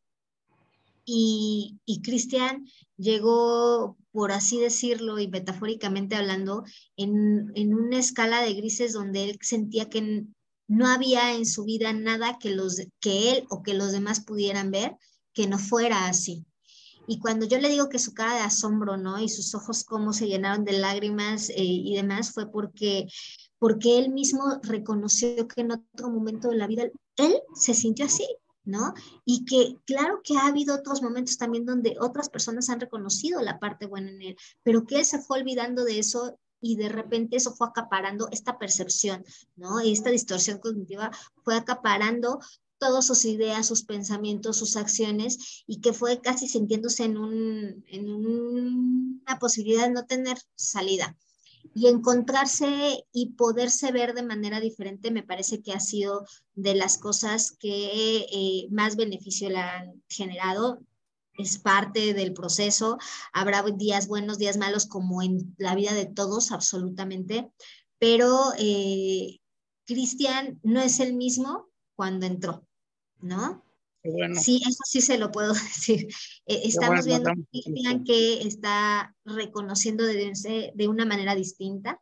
Incluso ya traía su pelo más largo y yo Sí, bromeaba con él, decía, ¿no? Que se cortó el cabello y le decía, parece otra persona, ¿no? Y le dije, no te reconocí al primer momento. Y un poco juego con él con esta situación, pero él me decía esta semana, ¿no? Ahora el que no se reconoce soy yo. Entonces, pues es parte del proceso y insisto, o sea, nosotros de qué manera podemos sumar, además de apoyarles en esto, bueno, es también viendo hacia nosotros y trabajando también en nosotros mismos. sí, pues qué bueno, me da mucho gusto oír eso de mi nieto. Muchas gracias. Gracias, Muchas de gracias. nada, señor. Gracias, esperamos Ánimo poder y fortaleza. apoyarlo. Bien, gracias. Gracias. Claro, de nada. ¿Alguien más?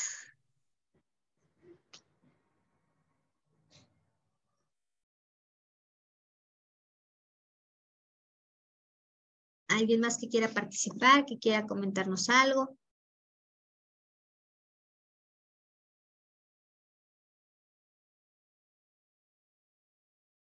¿Nadie? Hola, buenos días. Yareri, te Sí, escuchamos. en, en, en respuesta, bueno, desde mi experiencia con la familia Ramírez, que tenía dudas sobre la primera llamada, mi hijo también está más, pues adolescente, es la primera vez que lo interno y bueno, y prácticamente mi familia me empujó a que lo internara. Teníamos una relación muy mala.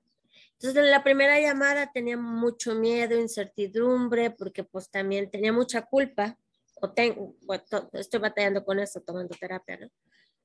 Que es muy difícil. Y pensé que me iba a reclamar, o sea, yo pensaba mil cosas, me puse el peor escenario. Obviamente mi hermano me dijo, no puede ceder si él te reclama con salirse y eso. Recuerda que puede estar peor. O sea, puede estar viviendo en la calle o estar en la cárcel o reclutado por narcos. O sea, es cualquier escenario que él te ponga en la clínica es mucho mejor que el que puede haber tenido afuera, ¿no? Partiendo de eso, bueno, tuve que hacer trabajo mental para ponerme fuerte y en la primera llamada no pasó nada de eso. Ni me reclamó, se veía mal, obviamente pues tenía 2 semanas apenas. Y todo fluyó muy bien, entonces yo creo que lo único que tenemos que tener presente en la primera llamada es que no podemos ceder a sus chantajes. Y de ahí en fuera, pues, y como dijeron, no reclamar, porque obviamente también yo tenía mucho enojo, aparte de culpa, ¿no? Todavía ni dormía bien en la primera llamada. Ahorita ya puedo dormir completo ya. Entonces, yo creo que hay que esperar lo mejor, nomás, o sea, sin ceder a los chantajes y reclamos. Y la conversación fluye, ¿no? Obviamente Emilio puede tener otra personalidad a la de al interno de la familia Ramírez, pero yo creo que no hay que tener muchas expectativas ni estar tan nervioso por la primera llamada. Y bueno, es todo. Y felicidades por su día. Muchas gracias, Yareri. Pues sí, ¿no?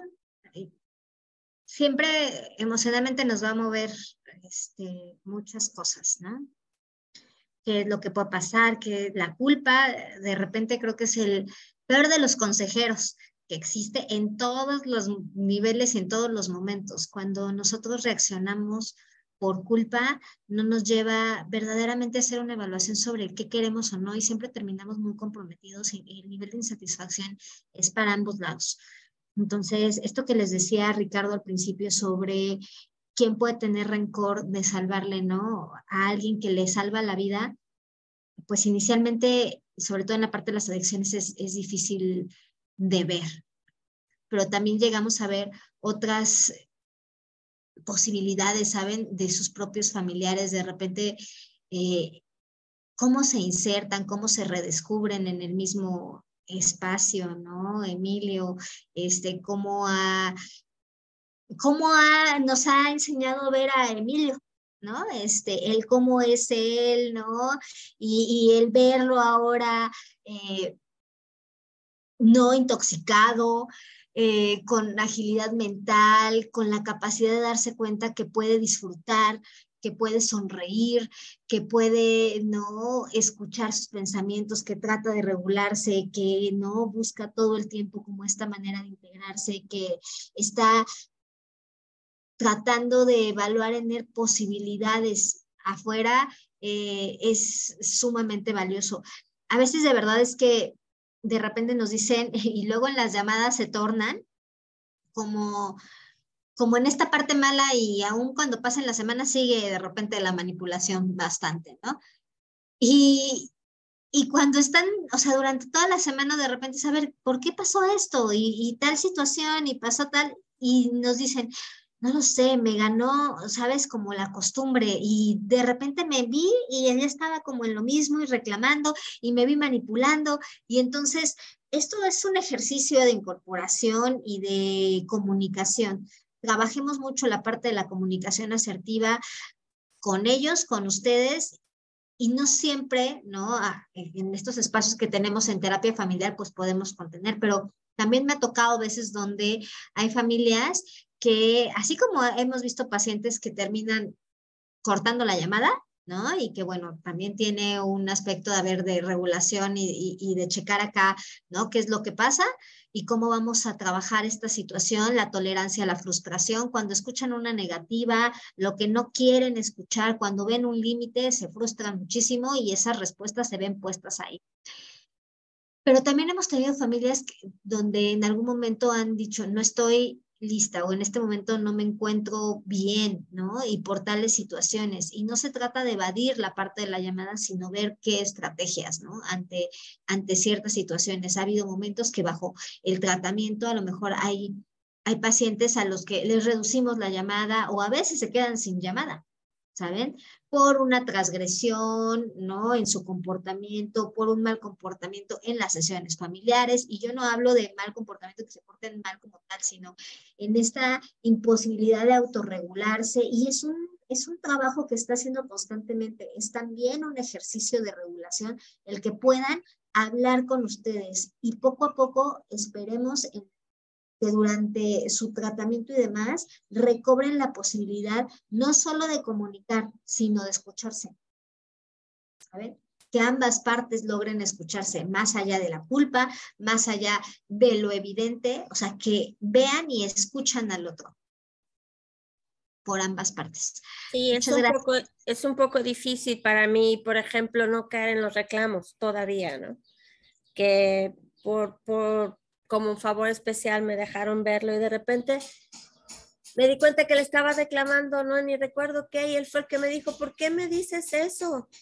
Estoy tratando de mejorar, ¿por qué me estás reclamando? Él me dijo, ¿por qué me estás reclamando? Entonces me di cuenta que sí, bueno, yo tengo que seguir trabajando para entender que desde que se internó en la clínica debe de ser una nueva dinámica para los dos, que las cosas que hizo, pues ya pasaron.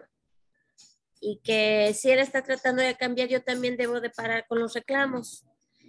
Porque pues al final del día, los dos estábamos, porque vivíamos, él y yo éramos los más involucrados en esta relación. pues debemos de cortar con esa dinámica, pues, ¿no? Pero fíjate, yo te diría, a veces pensamos que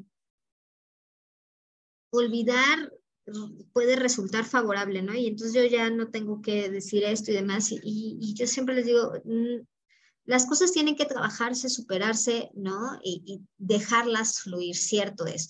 Pero hay cosas que en la vida no debemos olvidar, ¿no? Como lo mal que estábamos, como a dónde nos llevaron estas situaciones, como elementos que nos permitan, cuando estamos haciendo la evaluación, decir, por ahí no va, ¿no? Esto no me ha funcionado, esto no nos ha funcionado, esto no, nos llevó a esto y esto y esto, y evaluarlo de manera ahí. Claramente, a veces caemos justo en la provocación y demás. Y yo voy a agregar algo que la verdad es que me había pasado decirles, pero hablando de las expectativas que tienen con las llamadas familiares, y aun cuando estén bien en la clínica, a veces también sus llamadas se convierten en un pedir, pedir, pedir, y ya me mandaste y necesito y quiero y ahora, ¿no? Y entonces yo les digo, a ver, en la clínica no les hace falta nada. O sea, tienen alimentación, o sea, no les hace falta nada. Si bien es cierto que ustedes pueden mandarles, ¿no?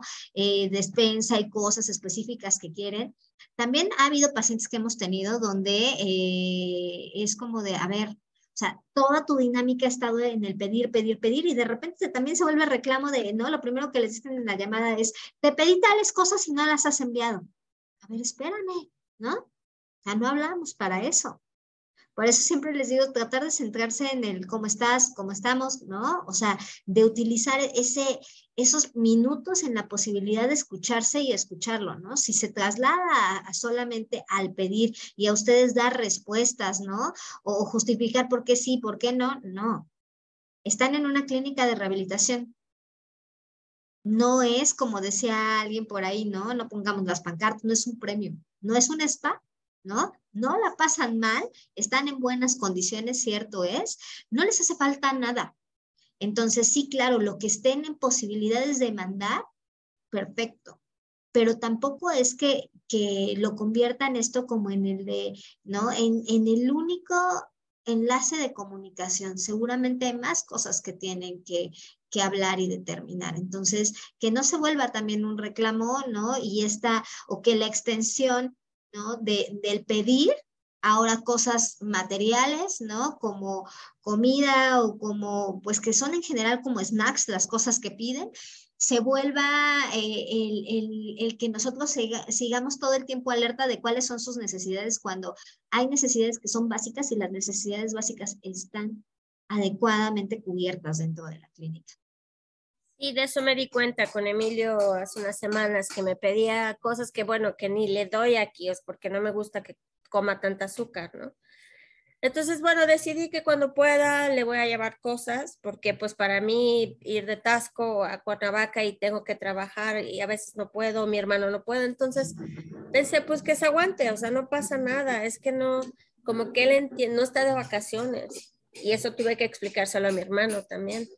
Entonces sí, pero es que en eso se basaba también en nuestra relación, porque así fue la relación con mi mamá, en dar cosas materiales para cubrir las necesidades emocionales. Entonces, pero está difícil salir de ese círculo, pues. Es como si me permite, por ejemplo, el señor Arturo Camargo, que dijo de su nieto que falleció su mamá. Emilio tenía un amigo, o sea, no sé si pueda valer de algo, que también su mamá falleció y falleció, bueno, falleció de una manera muy violenta, ¿no? Y el niño se volvió más alcohólico y todo eso. Estuvo 2 veces en rehabilitación, pero usaba el dolor que sentía por su mamá para seguir en adicción, hasta que los familiares dijeron, no estás solo, te estamos apoyando y depende de ti. Esta es la segunda chance que te vas al anexo, la primera vez lo mandaron a una clínica. Y ahora veo al chico como que, porque hablé con él y me dijo, no, es que la segunda vez fue muy difícil, había cucarachas y me maltrataban, pero esa fue la última oportunidad que me dieron, no sé qué. Y ahora el niño está más unido a su papá, obviamente trataron la depresión, que no debe ser fácil perder a su mamá, y entendió que no estaba solo. Perder a la mamá debe ser horrible, pero yo creo que el nieto del señor Arturo, pues lo tiene a él por lo menos, ¿no? Y obviamente supongo que les llevará tiempo. Pero como vi a este chico que le llevó unos años salir de la depresión de haber perdido a su mamá y ahora verlo bien, yendo al gimnasio, muy unido a su papá y recibió ayuda de los familiares, él ya se dio cuenta que no está solo.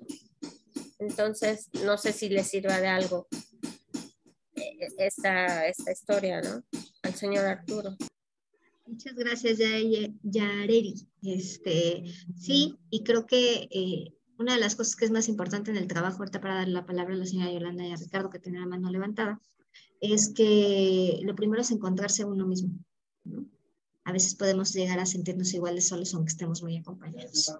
Entonces, es la posibilidad de saber que también dentro de uno está la posibilidad de tener el mayor apoyo y entonces sí, poder ver, explorar y permitir la ayuda de los demás. Señora Yolanda, ¿tenía la mano levantada? Sí, buenas tardes. Yo nada más quiero compartirles que cuando mi hijo ingresó también a la clínica y que iba a tener mi primer llamada, yo tenía mucho miedo también porque mi hijo estuvo anexado 2 veces y pues siempre que la primera visita era de sácame, ya me voy a portar bien, ya me cayó el 20, voy a perder mi trabajo. Y le decía yo, no, hijo, tienes que cumplir tu anexo. Y me decía, no, ma, es que yo necesito ir a trabajar, me van a quitar el trabajo. Y pues cometí el error de que una semana antes de que él saliera, me chantajeó que había pedido un celular ahí en el trabajo, en el anexo, y que le habían dicho que si no se presentaba el día lunes, que ya no iba a tener trabajo. Y pues sí, me chantajeó, me ganó y lo saqué.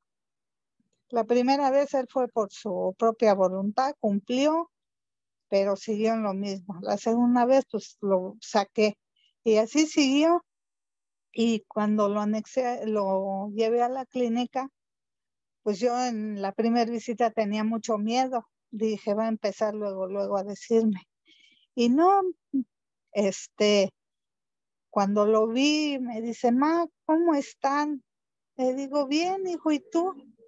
Bien, mamá, dice, estoy muy bien, no te preocupes.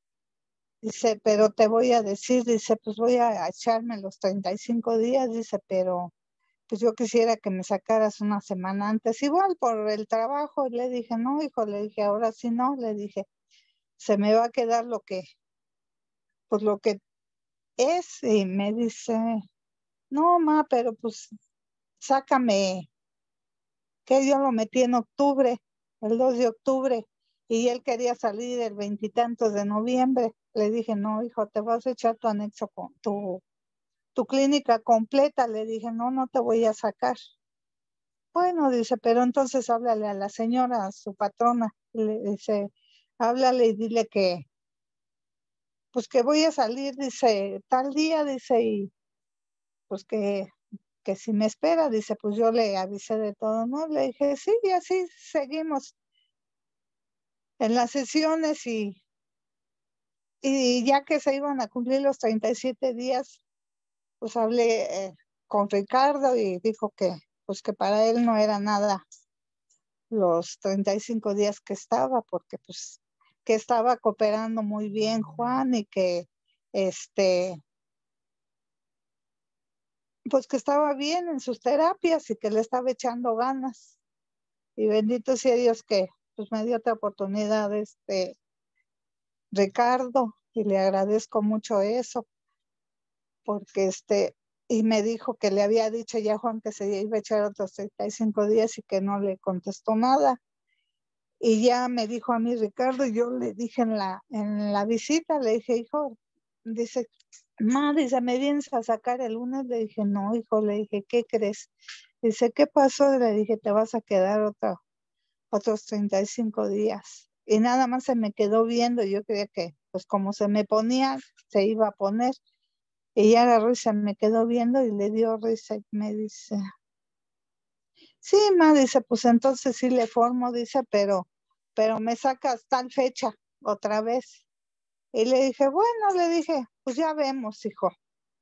Y así estuvo y ya ya le tocaba salir el 12 de diciembre precisamente. Y me dijo que si lo sacaba el viernes. Y le dije, no, hijo, no te voy a sacar el viernes porque ahí hay reglas, le dije. Y tú cumples hasta el día 12 y el día 12 vas a salir.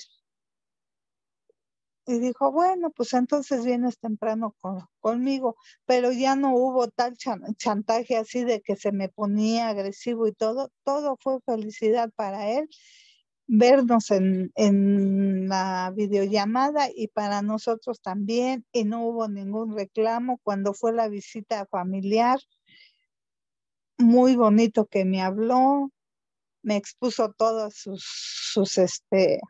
pues sí, en vez de reclamarme, me hizo sentir bien porque dijo que él ya era otra persona, porque él actuaba así, porque pues, él estaba muy frustrado, que él sentía que nadie lo quería.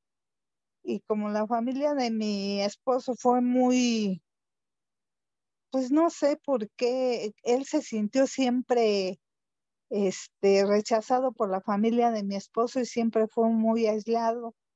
Y él no quiere a la familia de mi marido por eso.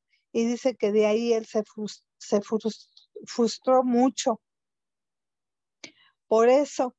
Y me dijo tantas cosas bonitas y pues ahorita él ya tiene 7 meses que salió y bendito sea Dios que ahí la lleva.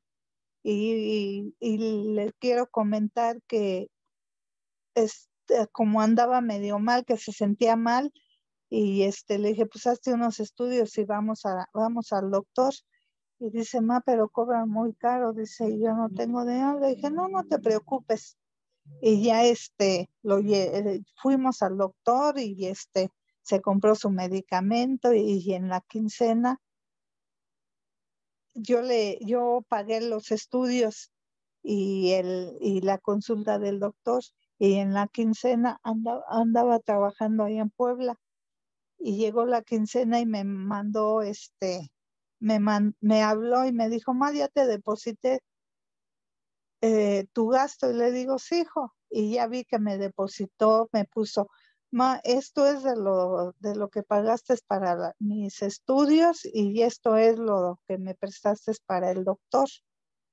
Y ya le mandé decir, yo le dije, hijo, le dije, no es necesario, yo te dije que te daba lo de la consulta. Y me dijo, no, ma, dice, quiero hacer las cosas bien, dice, y déjame ser responsable de mi vida también, dice, así es que ahí está lo que me prestaste. Y pues me siento muy contenta porque pues está agarrando sus ay, se me fue, sus responsabilidades, ¿verdad? Y pues eso es todo lo que les quería compartir, y muchas gracias por el espacio y muchas felicidades también por su día. Muchas gracias, señora Yolanda. Jefe, tenías tu mano también levantada hace rato. No, nada más quería como, digo, ya después de escuchar a la señora, pues ya como que ya no tiene mucho que ver. Bueno, sí, pero ya es como otro tema. No, más bien era sobre la despensa, ¿no? Que muchas veces, pues la familia, desde la preocupación, desde el amor y todo, quiere como que mandar cosas. De verdad que no lo necesitan, ¿no? La clínica hace esta parte de los snacks, que yo siempre les sugiero frutos secos o semillas, ¿no? Porque sí ayuda un poquito en la ansiedad, pero pues no, siempre mandan lo que pide el paciente, a veces piden cosas pues que solo es como por sentirse importantes y seguir teniendo como el control, ¿no? Porque en realidad no lo necesitan. Entonces, pues es igual, si ustedes consideran prudente mandarlo, está bien, y si no, de verdad que no le hace falta a nadie, ¿no? para que lo sepan y tengan en cuenta esto, ¿no? Y si, por ejemplo, son como muy exigentes y específicos en algo que en realidad ni siquiera lo acostumbran afuera, pues no lo manden, ¿no?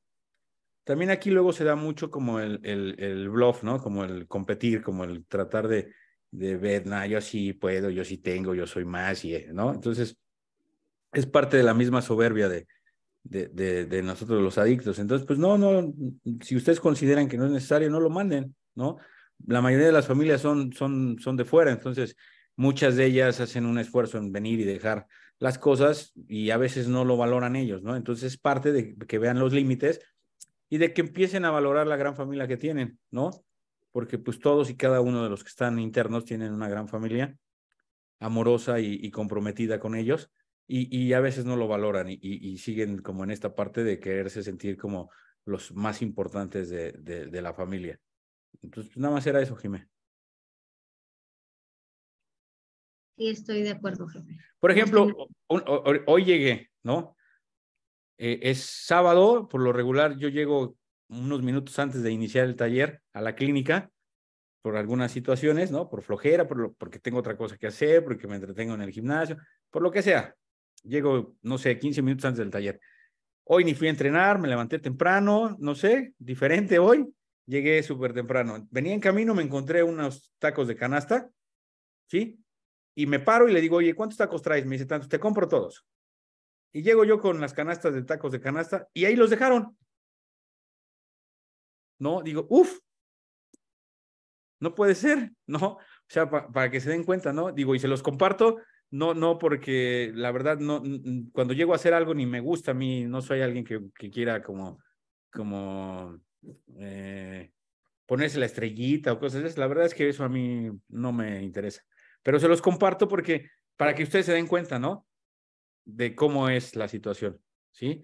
Entonces, eran 150 tacos, creo, tacos de canasta, que en el promedio yo creo que cada paciente, conociéndolos, nos comemos entre 12 taquitos, ¿no? Son de chiquititos.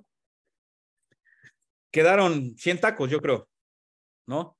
Entonces, justo, digo, yo no tengo tema con eso, no es que me lo agradezcan ni que lo valoren, pero sí me preocupa que no valoren lo que ustedes hacen, familias, ¿no? Entonces, para que se den cuenta más o menos cómo es el comportamiento de ellos aquí, ¿sí? Sí, tienes mucha razón. Yo en lo particular puedo decirles que he tenido pacientes donde la instrucción ha sido bajo estas mismas condiciones de repente de que tenemos pues hijos sobre regalados que nada más están ahí esperando que uno compense, ¿no? Todo bajo lo que quieras, ¿no? Rana, y saltamos. Y entonces he tenido pacientes que no por una situación de mala conducta y demás, sino como estrategia terapéutica durante el internamiento, que no ha sido un periodo y demás, yo he dado la instrucción de que no pueden llevarles nada más, ¿no? Y entonces oye, pero es que fíjate, porque me pedía el té de las flores de no sé qué, no sé cuántas más, y entonces, y el café de Starbucks, no, a ver, no lo necesitas. O sea, no son vacaciones, ¿no? Entonces, al principio se molestó muchísimo, la familia era pero de verdad no necesita nada. El paciente nunca le faltó absolutamente nada, ¿no? De verdad nada, tampoco hubiéramos permitido eso, ¿no? Pero pasó su internamiento sin mayores problemas. Y porque además tenía condicionados, ¿no? Y entonces cuando salga me tienes que comprar esto y tengo que, no. Y si lo quieres, te lo tienes que ganar y pero insisto, esa era una parte de una estrategia terapéutica. Y la verdad es que funcionó bastante bien, ¿no? Funcionó bastante bien y le ayudó a valorar. Y claro, sí, de repente había un compañero que le decía, pues yo te invito a esto, ok, bueno, está bien, pero es como también a veces damos por sentado y creemos que este tipo de actos, ¿no? Que uno busca, pues, ¿cómo decir?, agradar al otro, apoyarle y demás, se convierten en obligación expresa y entonces nada más estamos así, esperando que el otro satisfaga nuestras necesidades y nuestros deseos y eso también hay que aprender que no necesariamente es así, ¿no? Como debe de ser que las cosas, así como la confianza, se ganan y se mantienen con esfuerzo. Entonces, tómenlo en cuenta, ¿no? Y demás, y jefe, pues ojalá te encuentres el señor de los tacos de canasta los miércoles, pienso. Pues sí, ¿verdad? Pues sí. Sí, tienes Y razón. se los digo, porque los miércoles tenemos staff terapéutico, por eso digo, seguramente mis compañeras, ¿no? Y mis compañeros se van felices. Pero Luego bueno, hacen lo mismo cuando llego con el tamalero. Luego no quieren o no están. creo que no. Pero El bueno. señor de los tamales ya hasta nos conoce. Pero bueno, ¿alguien más que quiera participar?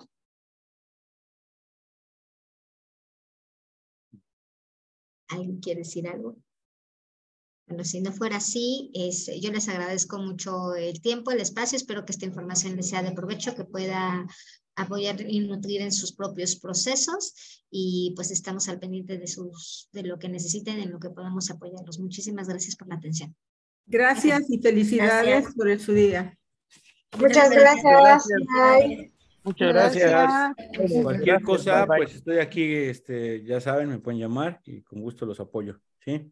Gracias, Ricardo. Felicidades, Jimé, y Gracias, gracias a todos y cada Ricardo. uno de los que participaron el día de hoy. Gracias. Feliz Gracias. fin de Felicidades. semana. Felicidades a todos los psicólogos. Felicidades. Hasta luego. Gracias. Gracias, familias. Excelente fin de semana. Cuídense mucho. Bye. Igualmente, Gracias, Ricardo. felicidades. Bye.